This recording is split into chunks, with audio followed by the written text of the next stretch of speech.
Hello, everyone. Thanks for joining tonight. I'm Debbie Schwartz, founder of Road to College and the Paying for College 101 Facebook group. And tonight we have Joanne Daschle and Jonathan Sparling from College Well, and they're going to talk about how you save for college, even if your student is still in high school, and so you're not too late. And in particular, they have a ton of knowledge about 529 plans, and are going to talk to you also about a product that their company has that is a specific 529 plan for private colleges. So feel free. Maybe if we could start, I'd love to kind of see in the chat where people are watching from. Just tell us, what state you're in and what year in high school your student is in, sophomore, junior, senior. Nobody's too late here, as we're going to talk about tonight. You can add comments in the chat. I will be monitoring the chat. But as well, if you want to, you can put specific questions in the Q&A box if you want to pull that out. And probably we will gonna let Jonathan and Joanne go through all of their information first, just to make sure that they can get through it. It's not a lot, but they might answer some of your questions as they go along. And then we will definitely be looking at questions after and try and answer as many as possible. We really don't have a time limit, so we tend to try and just stay on and answer as many people's questions as possible. So tonight, feel free to ask away, particularly as it relates to saving for college, 529 plans, and how that all interacts with financial aid. These guys are experts, so they can answer most of your questions. So I am going to pass it over now to Joanne and Jonathan so they can get started. Excellent. Thank you so much, Debbie, for hosting the session tonight. And thank you to everyone for joining us. My name is Joanne Daschle, and I'm joined by my colleague, Jonathan Sparling, and we're with College Well and Private College 529 Plan. And as Debbie mentioned, we are going to kind of talk all about savings strategies for high school families. And we're going to start with some of the most common saving for college myths that are out there. One of the big ones is it is too late to save for college if I have someone in high school. And so we're going to debunk those myths and then talk about how you can take full advantage of college savings vehicles like 529 plans, which are the gold standard when it comes to saving for college. And we'll talk about Private College 529, which is our prepaid program as well. And then Jonathan's also going to jump into specific strategies, saving for college strategies for high school families, and strategies for using Private College 529 plan to lock in tuition at today's rates. As Debbie mentioned, we would encourage you to throw questions out into the Q&A feature. We will not address those live during the session, but as I'm presenting, Jonathan's going to monitor that the Q&A, and he'll answer any questions while I'm speaking. I'll do the same when he's doing his portion. And then for any questions where we're not able to address during the session, we will tack those on to the end if there is enough time. So to get started, I would like to provide a brief intro of our organization, College Well. We are sponsored by a consortium of nearly 300 private colleges and universities across the country who are all dedicated to college affordability. And our mission is to provide a clear path and expert guidance to help families save and pay for college. And we do that by bringing in experts from our sponsoring college campuses, folks that work in admissions and work in financial aid and are helping families every day navigate the college enrollment process. We also bring in experts like financial advisors who are working with families, younger families, day in and day out, to put together a plan to fit college savings and college financing into that overall, that larger financial picture. So we would encourage you to visit our website that we have on the screen, collegewell.com, to take advantage of all of those free resources and information coming to you by College Well from those experts to help you navigate your own plan. Our sponsoring institutions, as I mentioned, nearly 300 private colleges across the country also sponsor Private College 529 plan, which is a prepaid 529 plan that allows families to lock in tuition and fees at the current year rates to use at any of our nearly 300 college and universities down the road. And Jonathan's going to provide more detail about Private College 529 and especially talk about how families can continue using the plan even through their senior year in high school and begin saving and taking advantage of that. We have been around for over 20 years, and in our 20-year history, families have redeemed over $200 million in prepaid tuition at our member sponsoring institutions. And so we're really excited to see families finding success with the plan. All right, I'm going to get started with some of the common myths, and I'll get started with one of the most common myths out there. You may have even heard this yourself. Saving for college will reduce my financial aid eligibility. I know Debbie's shaking her head. She's seen this. She sees this come up all the time on that Paying for College 101 thread on Facebook. And the reality is that parent assets, which include cash checking, savings account, college savings plans like 529 plans are factored into the formula at a much lower rate than families tend to believe. And to demonstrate that, we're showing two families here that have just completed. So these would be parents of high school seniors that just completed the 2026-2027 FAFSA, and showing how parent assets are impacting the SAI formula. That's the Student Aid Index formula. That's, of course, the output from the FAFSA that colleges and universities will then take and use to prepare a financial aid package. But the truth is that the SAI formula is a primarily or very heavily income-driven formula. So let's take a look at an example here. Two different families. The only difference is the amount that they have set aside in assets. So both of these families have an adjusted gross income, combined income of $230,000, student income of $10,000. The SAI for parent A on the left there is $53,924. And on the right, the SAI for a family with, again, the same income, but a difference of $100,000 in parent assets, if the family on the left doesn't have, that increase in assets is only increasing the student aid index or SAI by $5,640. The way the formula works is that the most that parent assets can be factored into the formula, and its total parent assets is 5.64%. So when you boil it down, what it really means is that this family, family B on the right here, they have $100,000 set aside in, let's say this is parent savings, let's say it's savings in a 529 plan.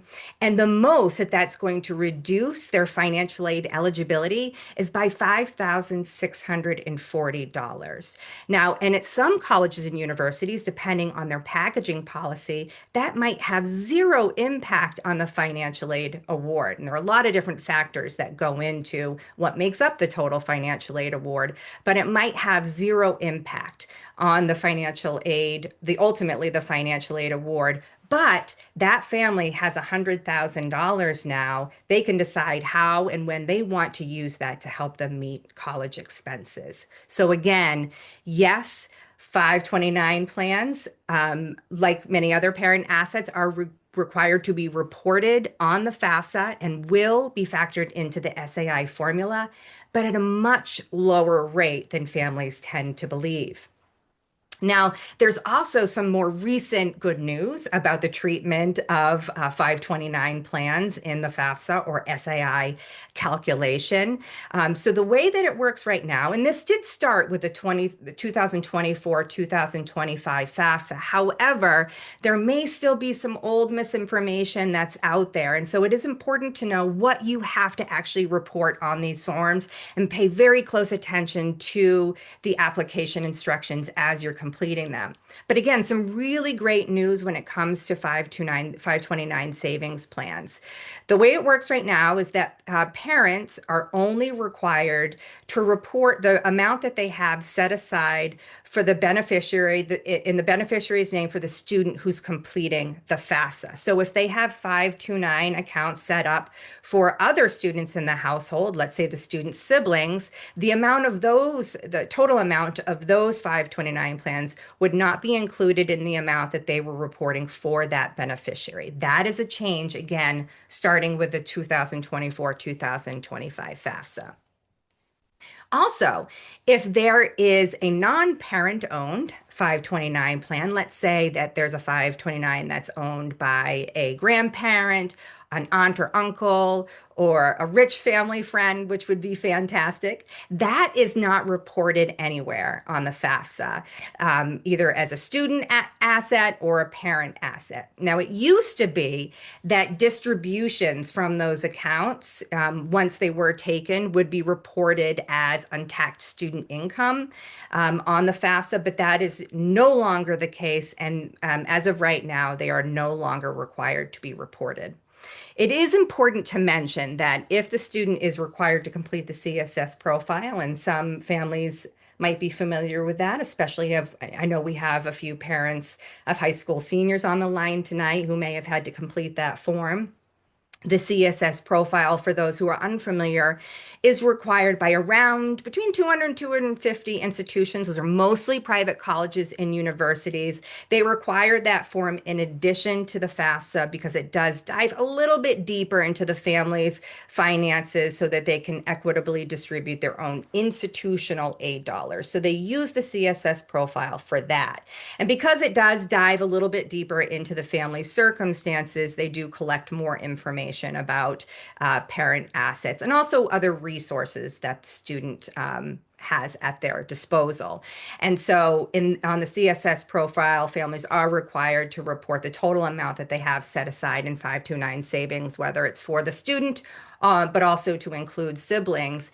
And if the student does know how much how much they might be receiving from a distribution in a non-parent owned 529 plan, like a grandparent or an aunt or owned 529 plan, they would be reporting that on the CSS profile. And my advice is to reach out directly to the college or university for to better understand who's requiring the profile, to better understand how that might impact any financial aid awarding. But for the majority of colleges, they're only requiring the FAFSA, and there's a very, very favorable treatment for college savings, specifically 529 plans.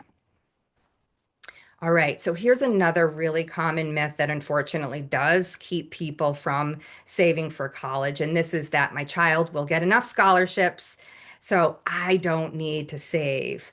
And the reality is that families are pulling together from multiple resources in order to meet college expenses. What we're seeing here is a graphic from Sally May's How America Pays for College. And this is a study that they've been doing on an annual basis for a number of years. And as you can see here from the very bottom of the chart, that's the free money, the scholarships and grants, and then a little bit more from relatives and friends. But the majority of how families are meeting college expenses is not coming from those free resources like grants and scholarships from the federal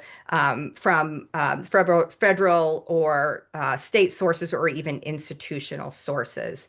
The majority, and that's even true at private colleges and universities that traditionally do offer very generous financial aid packages in both the form of merit and grants, need-based grants. But again, even at those institutions where they're offering very generous financial aid packages, families are still required to come up with additional resources to help pay the bill. So about close to half of the way that average families are paying for college expenses is coming from those middle sections, the very light green of parent income and savings, and also right above that, or right below that in the darker green section, student incomes and savings. So about 50% of college expenses are being met from income and savings portion. So again, the more that you have set aside, it's going to be very much easier for you to come up with those resources when it comes time to pay the bill. So let's jump into that parent income and savings a little bit and break it down and really understand where those are coming from. Now, families, parent, and so again, this is just parent income and savings, not student income and savings. And parents may be using multiple of income and saving resources to help meet college expenses. So they could be using current income as well as a little bit from savings. But the large majority, 60% of families are using current income to meet college expenses. That could be paying the bill as it comes due. It could also be in the form of let's say a tuition payment plan where they're setting up those instead of two large payments a year, they're dividing that over 10 or 12 months, depending on the payment arrangement set up by the institution. But a large portion of families are using current income to meet college expenses. So again, the more that we can set aside in college savings, and even if you haven't started, that's completely fine. Even starting now, whether you have a parent, whether you're the parent of a high school freshman, sophomore, or junior, even senior, there's still time to set resources aside now to just help pay that bill when the time comes. And that can also, having those savings set aside can help to reduce that large portion that's coming from current income. We can use more saving and resources to help with that portion of our obligation. That also helps to reduce, going back to this chart here, how much either the student or the parent may need to borrow. One of the things that we always like to say when it comes to college savings is that a dollar saved is a dollar less that either the student or the parent may have to borrow. And the savings are compounded beyond that, as we'll see in just a minute, are very impressive.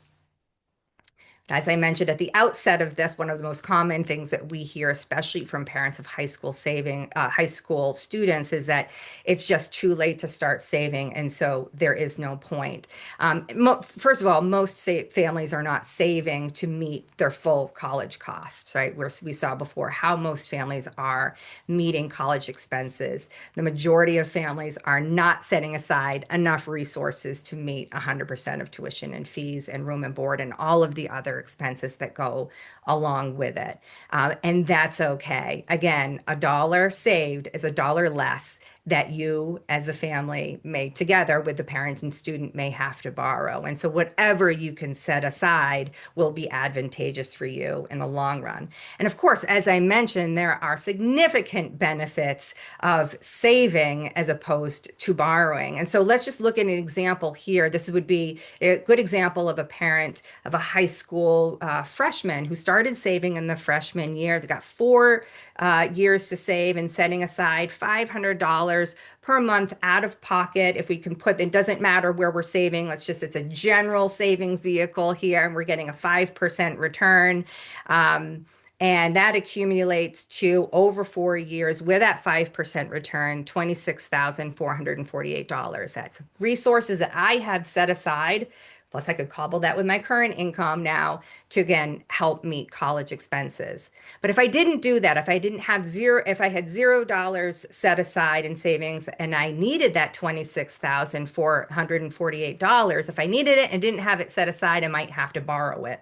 And so the difference of borrowing that amount at again 5% interest $26,448 at 5% interest, and then repaying that over a 10-year term. We picked 10 years because that's a pretty standard rate when or length of repayment time when it comes to student loans. The total cost of borrowing that is over $33,000, 33,663.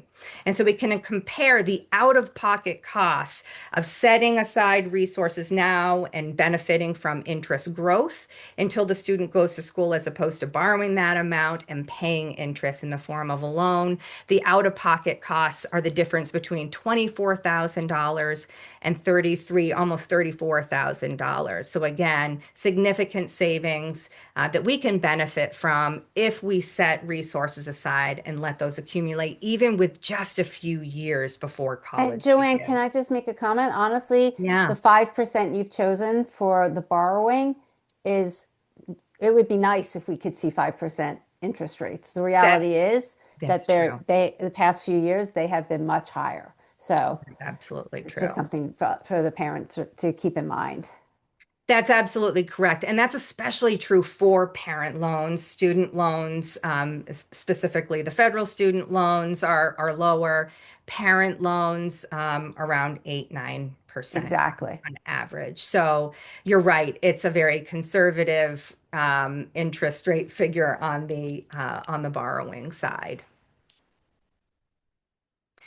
So now I'm going to turn it over to Jonathan. Now that we've made the case for saving, even starting to save, if you haven't set any resources aside yet, still fine. But I want to turn it over to Jonathan now, who's going to talk about the benefits of saving with 529 plans and specifically some of the very powerful tax advantages that come with them. Great. Well, thank you, Joanne. Thanks, Debbie, and thank you all for joining this evening. And yeah, as Joanne mentioned, now that we've kind of tackled the myths out there, and we all know that it's not too late, let's move into talking about 529 plans, some of those benefits, um, and really kind of dive deep into what you can do as a family with a student in high school. So I know that many of you are familiar with 529 plans, but if you are not, 529 plans, tax advantage savings plans designed to encourage savings for future education costs. When it comes to the types of 529 plan, there's really two basic types out there. You have your traditional college savings plans. These are sometimes called just 529 college savings plans or 529 investment plans. And when folks refer to 529 plans, that's typically what they are referring to. All states except one offer a 529 plan, this traditional type of plan. And really, as a family, if you have an account already, you've probably been saving in it over multiple years. But even if you haven't and you're looking to open an account right now, typically looking and starting with your own state's plan is a good starting point. So that's kind of one major type there. And then the other major type are 529 prepaid plans or 529 prepaid tuition plans. And really, the right fit for you and the right fit for families depends on a combination of your timeline, your risk comfort or your risk tolerance, and really how you want to manage future college costs. And for a lot of folks, a lot of families, it could be a combination approach. And so you're not limited to having one 529 plan. You can actually have multiple 529 plans and multiple types. So those are kind of the two basic types of 529. So let's dive a little bit deeper into each one of these types and talk about some of the similarities and the differences. So the big advantage of 529 plans and really why they are the gold standard is related to the tax benefits. So you're making contributions with after-tax dollars. So for anyone that has a Roth IRA, it's very similar in terms of those after-tax dollar contributions. And then within the account, you're going to have tax-free growth every year. It's really tax-deferred growth. And then tax-free withdrawals if it's used on qualified education expenses. Now, when these plans were first created, they were really created to help pay for higher education expenses. Now, as we'll see in a few slides, really the definition of what qualifies as a qualified expense has expanded through multiple pieces of legislation over multiple years. It's actually one of those rare pieces of tax code legislation or pieces of accounts that when each time there is a change, it seems to be just to benefit the account owner, which is great, knock on wood. But again, kind of always expanding the use of what you can use your $529 for. With 529 plans, whether prepaid or traditional plan, there's no account owner income limits. And this is different than some other college savings vehicles out there that might place restrictions on how much an individual account owner can earn in order to contribute to a particular account. Coverdell ESAs come to mind. As we already talked about, these are considered parental assets on the FAFSA. And as Joanne reviewed, that's actually very advantageous to the family, right? And so, unlike student assets or student income, parental assets counted at a much lower rate. And then also, as we already talked about, accounts owned by someone other than a parent not counted on that FAFSA form. So whether you're saving in a traditional 529 plan or a prepaid, those are the similarities there between those two. Now, the major difference when we're comparing the two is essentially how the value grows inside that account. So with 529 prepaid plans, this is really tied to locking in a rate or tracking those tuition increase rates. The structure of prepaid plans are a little bit different depending on which one you're in. But that's essentially what it is. You're either going into a contract, you're purchasing units that increase in value as tuition goes up, or in the case of our plan, you're locking in on a percentage basis the current tuition and fees at every college in the plan. Then you own that same percentage regardless of how much costs go up.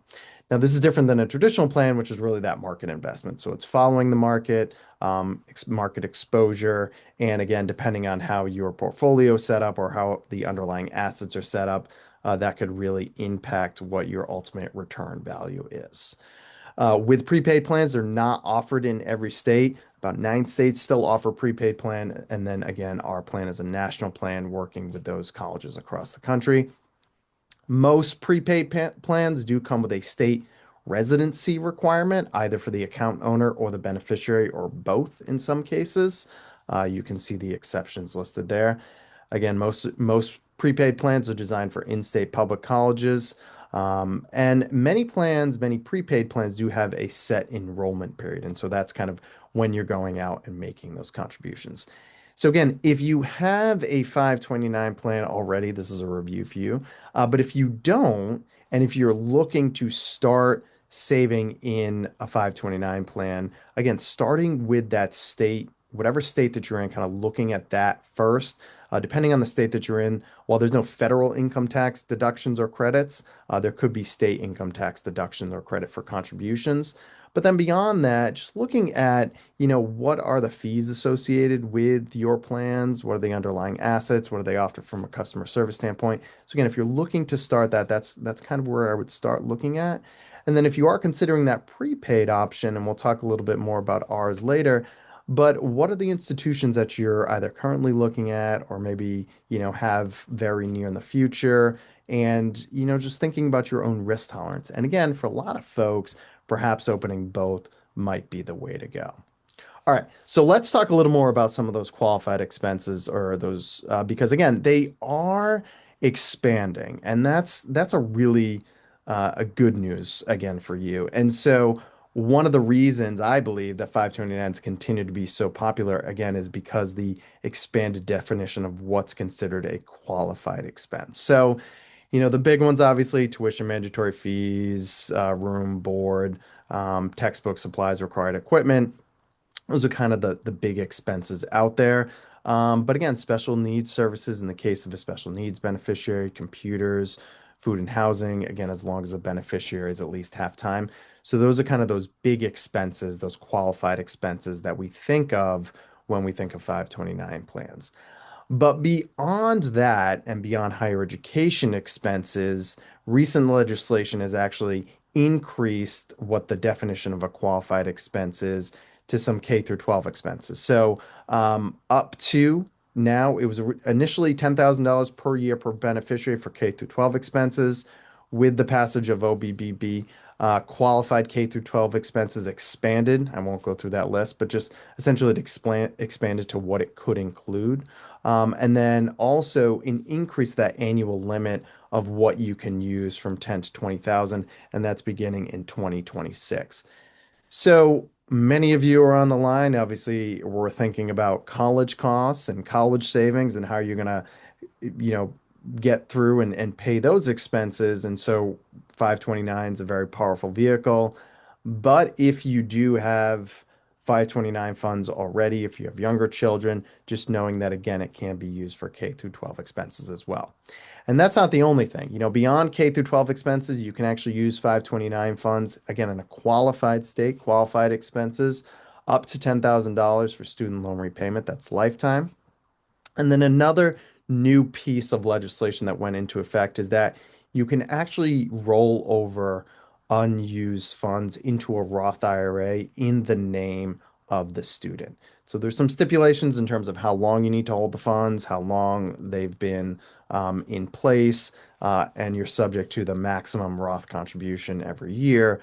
But again, if you think about if you're in the advantageous position, I wish, we all could be, to use or to have leftover 529 funds at the end of all of your expenses, you can actually roll some over into a Roth IRA. And so if you think about kind of setting your child up even beyond those college expenses, that's something that is now able to take place.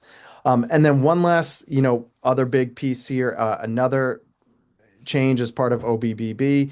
Families can now use 529 funds to cover costs of credentialing, licensing, continue ed programs, and other similar federal or for certain programs out there. So even if your child decides that they're not going to do the higher education route, and you have 529 funds, very possible that it could be covered credentialing, licensing, and continue education programs. So just a lot of benefits with 529 plans. And again, I believe one of the reasons that they continue to be kind of the gold standard when it comes to not only higher education expenses, but really general expenses that the student might incur for education across the board. All right, so let's transition into talking more specifically about strategies for high school families and, kind of translating this into some action steps for families. So, and there's a lot that we could talk about. But we try to boil things down into some quick steps that you can take and some simple steps that you can take for whether you have a child who's in ninth grade or even in 12th grade. And again, it's going to vary a little bit, obviously, in terms of if you're in ninth or 12th grade. But I think just generally speaking, if you're in that ninth through 12th grade, here are some strategies that you can take advantage of. So, one of the first things that we can, obviously, we've stated this, start or keep saving. Any amount you contribute is going to help. Any amount is going to help defray future costs. Any amount is going to help defray or help combat any future borrowing. So if you are already saving, keep going. Kind of check how much you're putting in. If you're doing automatic contributions, is it possible to increase? If you haven't started saving, opening an account and begin saving. Very easy to save, just like any other savings instrument. You can do auto contributions. You can choose how much you want to do. You can do lump sum, but really just kind of getting into the habit of saving. Because as we all know, it's cost not just for your first year. So even if your child is a senior in college, in high school right now, if you're thinking about not only your first year cost, it's going to be second, third, fourth, and potentially fifth year, and maybe even into grad school. So there's a lot of future education costs. So start or keep saving. The next piece is definitely to calculate your college savings number. And so I guess there's a lot of ways that we can do this. But really it's just thinking internally, how much what is my goal when it comes to college savings? What am I aiming for? What am I trying to reach a realistic college savings number? I really do love that Sally Mae study because I think it makes it real for all of us that very few folks are relying solely on savings to help pay the entire bill. It's a combination approach. It's going to be some savings, it's going to be some from income in the form of a payment plan, it's going to be some borrowing. It's going to be, and this is obviously all after all discounting through grants and scholarships. So it really is a combination approach. And personally, I think that makes it feel more digestible, just in terms of regardless of where you are.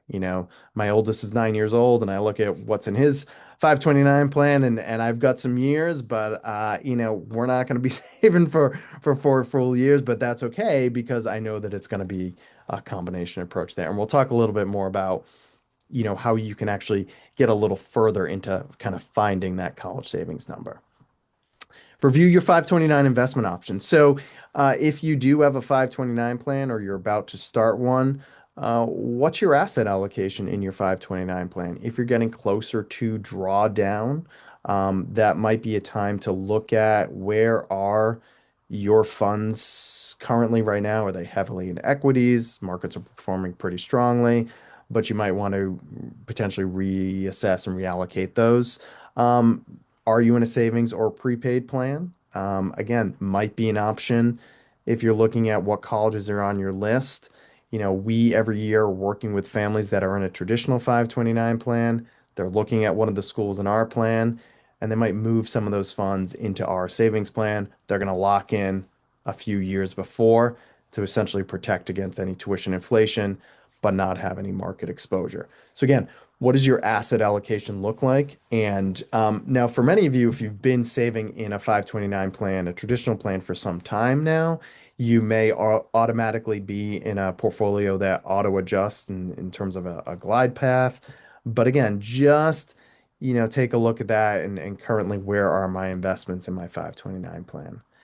And then, applying to a balanced list of colleges financially. So, we talk a lot about finances, and as many of you are kind of going through this process right now, if you've started to receive some offers from schools, and I know some of you have in that senior year, if you have younger children, you know that that sticker price is very different than what your net price ends up being because of discounting.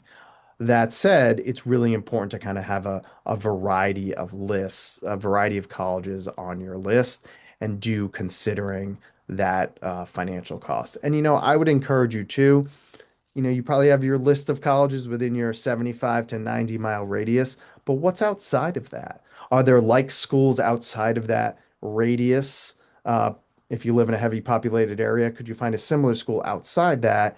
And are they interested in bringing a student, perhaps from out of state, perhaps from other areas, in? And might that help you when it comes to some of that discounting? So just kind of, kind of keeping that open mind when you're building that list, but definitely finance is top of mind.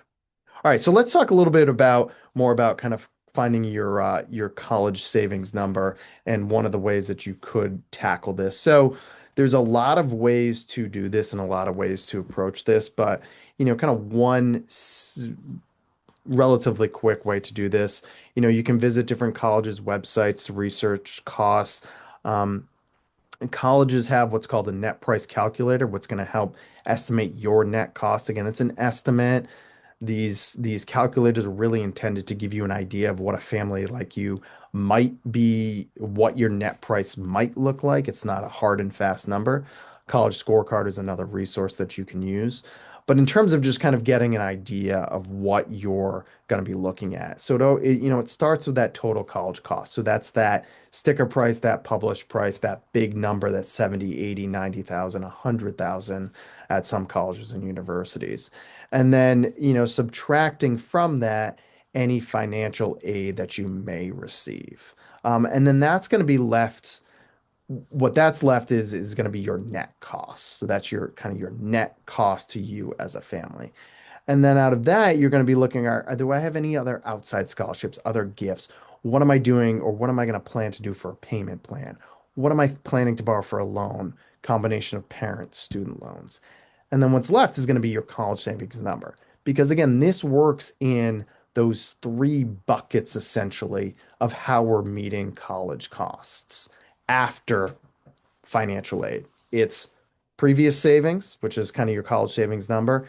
It's income that you're going to be contributing or doing through a payment plan. And then it's future costs in terms of borrowing loans that would be either in both the student or parent name.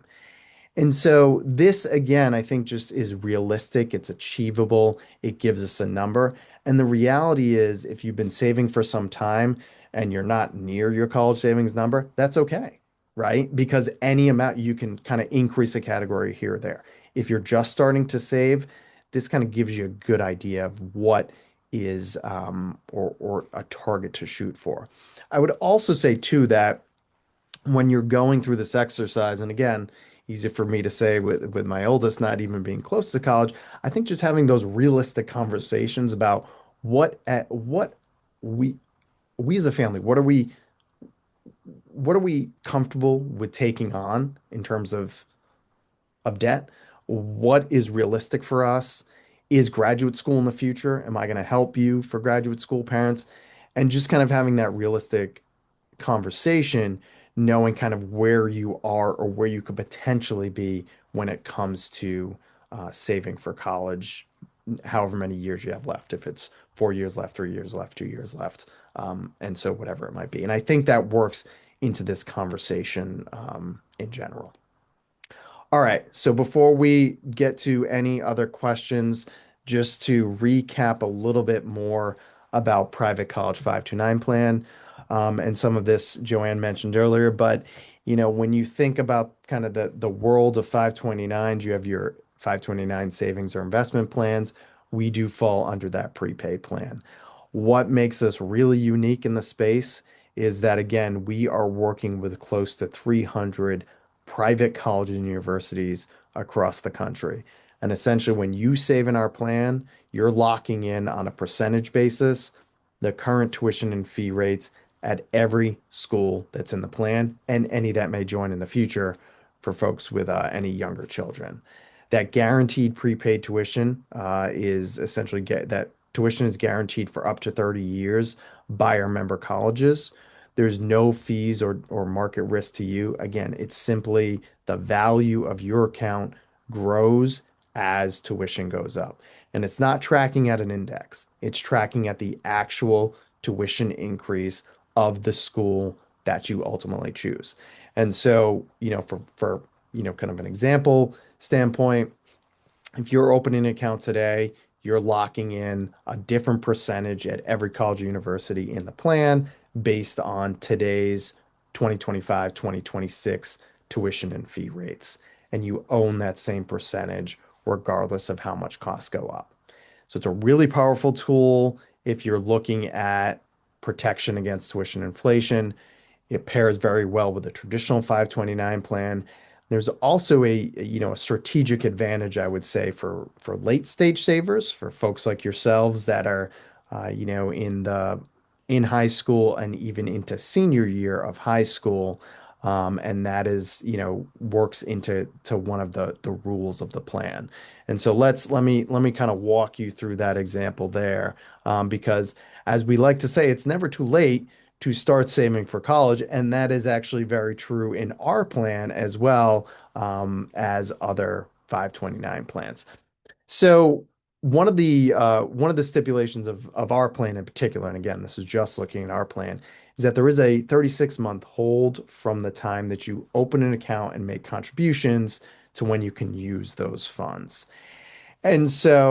And we work with families and we work with financial advisors, and this is a strategy that some will employ when it comes to late stage savings and protecting against tuition inflation even into senior year of high school. So let's paint the scenario. So let's pretend your child is accepted into one of our member colleges. Pick whatever one of the member colleges.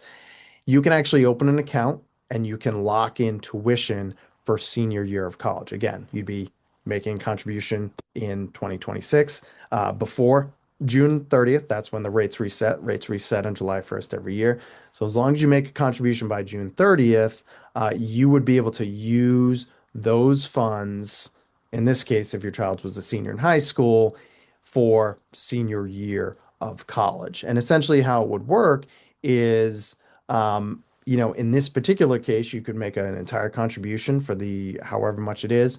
Or in the case that we're outlining here, let's say after receiving your financial aid award from the college, you see that you have a gap in the tuition bill. And so current annual tuition and fees at the school that you ultimately choose is 50,000, and there's a gap after awarding of $10,000.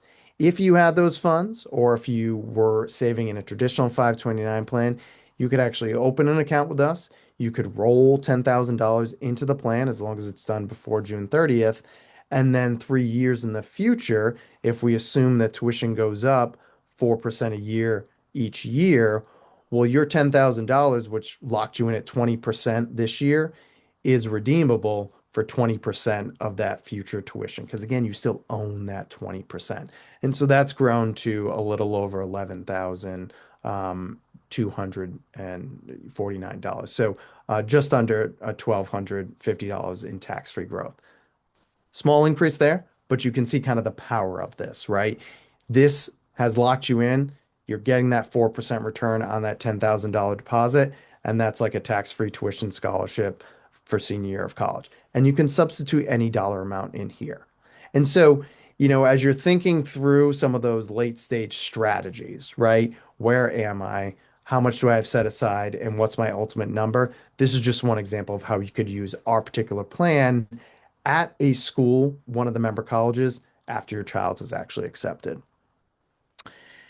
So, covered a lot, I think, in terms of you know, everything related to busting some myths and 529 plans and strategies for seniors, so or for folks in high school. So I'll stop there and So Joanne or Jonathan, would you mind putting in the chat a link yeah, to the 300 colleges that are Private College 529 members?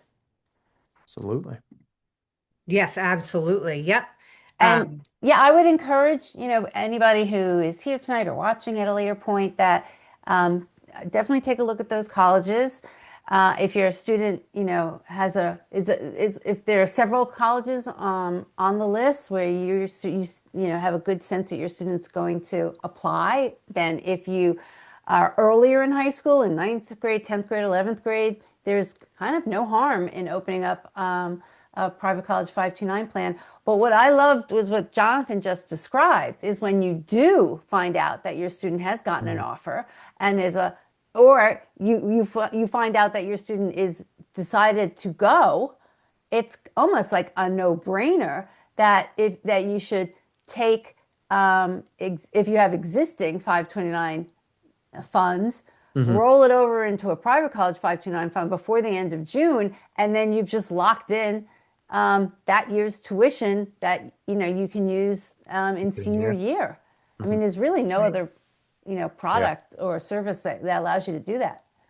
And what's great about that too, Debbie, is that you're protecting that savings that you had set aside earlier from any market fluctuations that might happen right before your child goes to college. Of course, I have a high school junior, so I'm in the thick of it with you guys, and that's exactly what I'm thinking about right now. I actually have two kids. They each have both a traditional savings, 529 savings plan, and then a private college 529 prepaid plan, and I'm sort of in the same situation with my high school junior, that I want to make sure that I'm preserving as much as I possibly can of those savings, so I can protect myself for any market dips and ensure that those resources are still there. Mhm. That link that Jonathan just added to the chat, or the Q&A, has to the chat. Thank you, Jonathan. Mm. Provides a variety of ways that you can search through the member college list. We have lists where you can just sort all of the colleges by state or alphabetically. There's also a search tool where you can sort based on academic programs and majors that the college office offers, selectivity, admission selectivity rates by tuition and fee rates, but then also some of the other more standard characteristics like size, setting, and location. So spend some time taking through the list. I guarantee there's a gem in there that you may have never even heard of that you might decide, as Jonathan mentioned, like kind of maybe even consider widening that radius a little bit. There's so many really wonderful, unique colleges and universities that are out there. While we're also watching to see if any additional questions come in, I can address the two that did come in through the Q&A. We had a question about room and board and whether or not actually off-campus expenses like rent is considered a qualified expense, and it absolutely is. Make sure you keep receipts of everything. That's super important when you're using 529 funds. But typically, the amount that you're able to take out and use for off-campus expenses is equal to the standard room and board rate, or now called food and housing rate on the college campus. And so you can find out what that amount is by contacting the college and university directly. The other question that we had is, what if you have savings in a prepaid 529 plan like private college 529 and the student does not attend a participating institution? That's one of the top questions that we get about the plan, as you can imagine. And all of the same 529 rules apply. So there's a lot of flexibility within 529 plans. You could roll funds over to a sibling, or within your account, I should say. You could do an inter-account transfer and name a sibling as a beneficiary of that locked-in tuition. You could also take a refund from the plan. You could roll that into a traditional 529 savings or investing plan, or you could take a refund and use it to pay qualified expenses directly to another college or university. The refund amount that you take out is a little bit different than the amount that you're locking in and of prepaid tuition. And the refund formula does vary from one prepaid plan to the next. The way that it works with private college 529 is that your refund equals the total amount of your contribution. So full refund on the total amount of contributions, plus you can also get up to 2% compounded annually on top of that. So a little bit of growth in addition to those contributions. And again, as long as you're using them for qualified education expense, like all those that Jonathan mentioned, and they're expending, there are no tax penalties on the distributions. So can you also talk about, I'm just kind of bringing together kind of the two parts of your presentation tonight. I mean, technically a grandparent, right, could take out a private college 529. Is that Right. true? Mhm. Absolutely.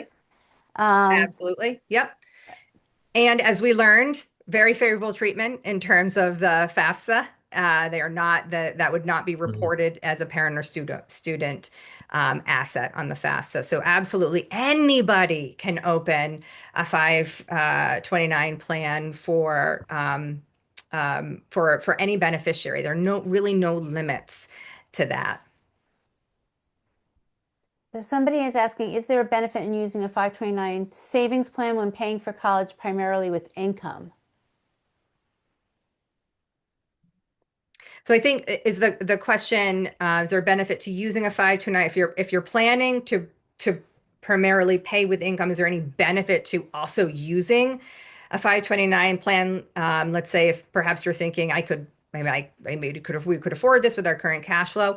There are some benefits, and especially I'll point to what Jonathan mentioned earlier, which is that there are some states, over 30 states, offer a state tax benefit for contributions to the state plan. There are 9 states that have a tax parity, which allows you to contribute to any 529 plan and still benefit from that state tax credit or deduction. So one of the primary benefits is, taking advantage of some of those of some of those state tax benefits. But then beyond that, right, this does provide you an opportunity to set maybe even the money that you have aside now and not worry about any tax on the investment gains or the growth on that. So you could set money aside and again tax deferred and tax free distributions when used for a qualified expense. Mhm. So Jonathan, I don't know somebody if there's anything Yeah. else to that you No, would I think add those to are that. great.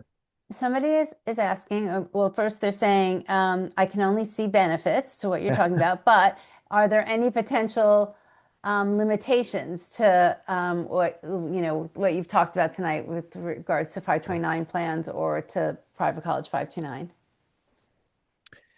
Yeah, so I mean, one of the limitations with 529 plans is depending on the underlying asset options within the 529 plan that's offered by the provider. It's going to be primarily mutual funds, index, ETFs. I mean, so there's not going to be as many investment options as you might see kind of in a traditional brokerage account.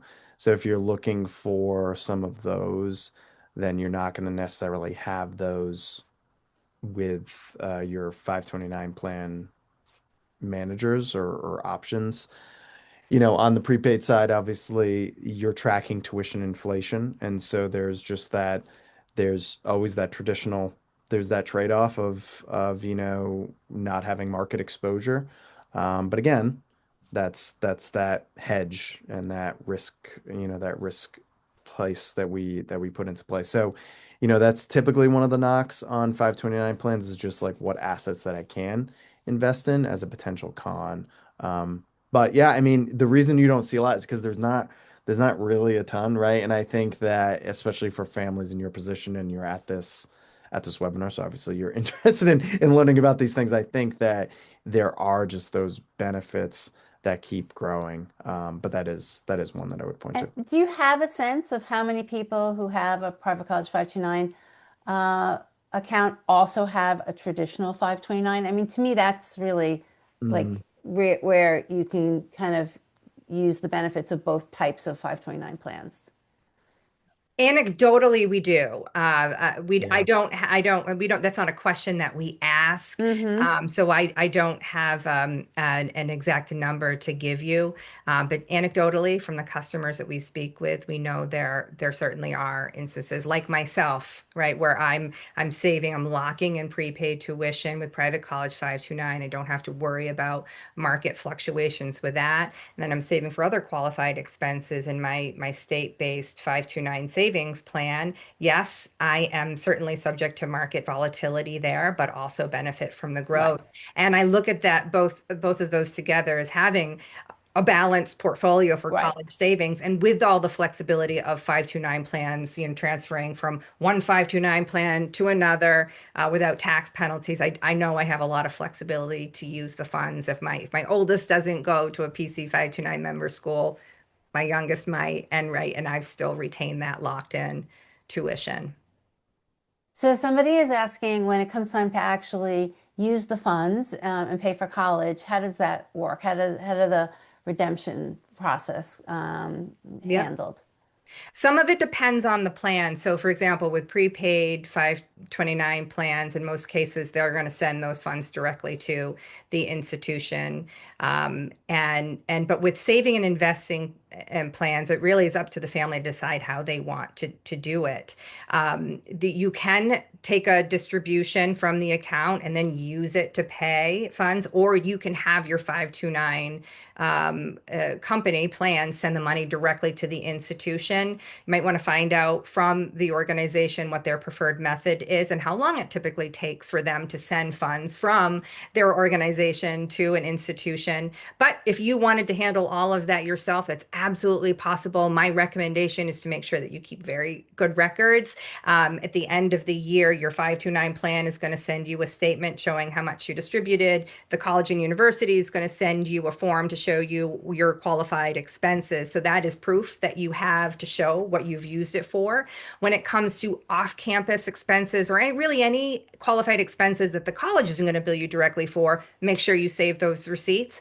Another great tip, and this is actually really, really important, is that you want to make sure that your distributions don't exceed your qualified expenses for the year. And so if you think about how colleges, the bursar office, student accounts office typically sets up their bills, there's going to be a bill due for the fall semester that might be in July, and there's going to be a bill due for the spring semester that might be early January. And if you want to have, it might not be due until early January, but if you want to have both of those count in the same calendar year in terms of qualified expenses, you want to make sure you pay that bill before January 1st, before the end of the calendar year. So this person's also particularly asking, like, how does it work if they needed to pay or use the funds to pay off-campus housing? Like if they had, Yeah. so if they had a private college 529 plan, those funds are only going to the college, or could they use any of those funds to pay for off-campus housing? With private college 529, that's geared for tuition. So that would go right to the college or Okay. university. But if you had, like in my example, I have my state-based 529 investment plan that I'm saving for all those other qualified expenses. And in that instance, I would take a distribution from the plan and I would pay, and then I would use that to pay to pay rent to whoever, right? The landlord, the company that owns the building. But then just make sure that I have really good records showing how much I paid in monthly rent so it matches up with the distributions that I took at the end of the year. Okay. Any other questions from people who are still here? Feel free to put them in the chat or the Q&A. Seems like we've been using the chat more tonight, which is fine.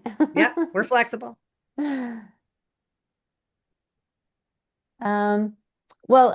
was really helpful. Again, I'm going to emphasize it. I mean, everybody who's here tonight has a child in high school. So at a minimum, take a look at the list of the colleges, the 300 colleges that are members of the Private College 529.